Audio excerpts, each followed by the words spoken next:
This is how to use a washer. First, put your load of clothes into the washing machine. If your washer is like mine and it doesn't have an agitator sticking up the middle, then it's good to leave some space in the center like I'm doing. Washers without agitators perform better this way. Don't overload the washer with too much. A general rule of thumb is to not load the washer higher than the agitator, or if you don't have an agitator like me, try not to load the washer more than 75% full with your laundry. Put the clothes in there in loose heaps, evenly throughout the basket. Do not try to pack your laundry into the washer. It washes better when things can move freely throughout it. Next, you need to add the detergent. This can be confusing depending on the type of washer you have and whether you use liquid detergent or detergent pods. If your washer doesn't have a place to pour liquid detergent, some manufacturers, like on Maytag's website, tell you to pour the detergent into the bottom of the drum before you even add the clothes, while others, like on GE's website, tell you to pour the detergent on top of the clothes after you load them to the washer. If your washer is like mine, you should have a designated spot like this, and you pour the detergent there. And for those of you that don't use liquid detergent and instead use pods, such as these Tide Pods, you should follow the instructions on the container. For example, if I was using these Tide Pods instead, they tell me to put the pods into the bottom of the washer before adding my clothes, no matter what washer I have. I'm not supposed to put the Tide Pods into this drawer like I do with liquid detergent. As far as how much detergent or how many Tide Pods you use, that's easy. It depends on the amount of laundry you're washing. Liquid detergent should have markings on the inside of the cup. Mine has numbers that go from 1 to 5. If my laundry load is small, I'll fill the cup to 1 or 2. If it's a medium-sized load, I'll fill the cup up to 3. And for a larger load, I'd fill it up to 4 or 5.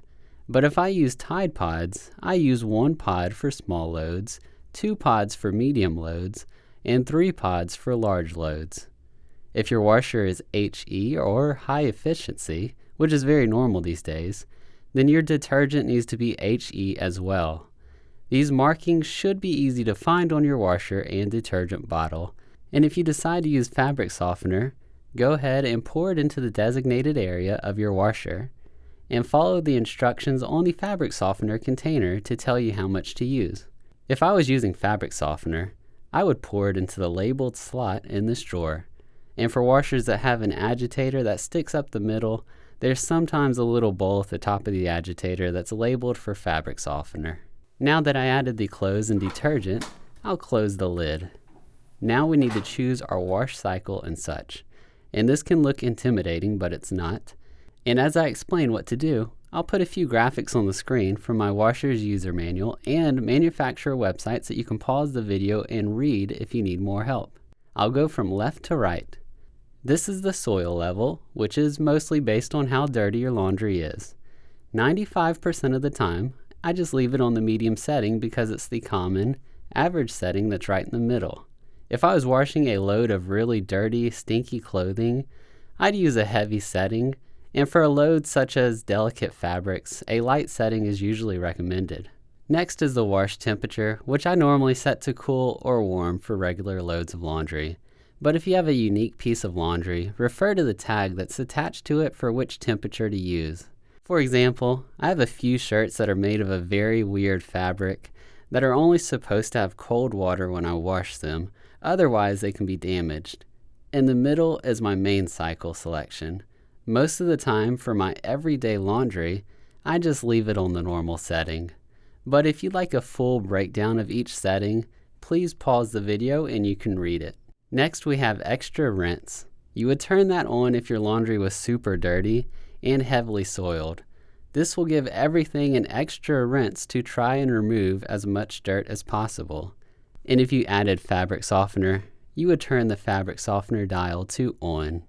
If you're ever in doubt on what settings to use on a piece of laundry, you can always look at the tag and the manufacturer will tell you what's best.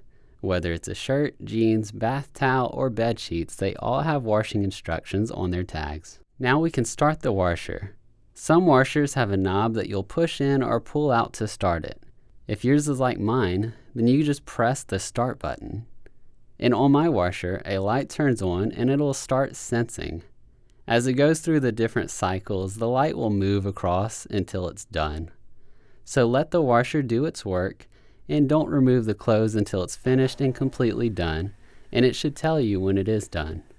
Please consider giving the video a like, and thank you for watching.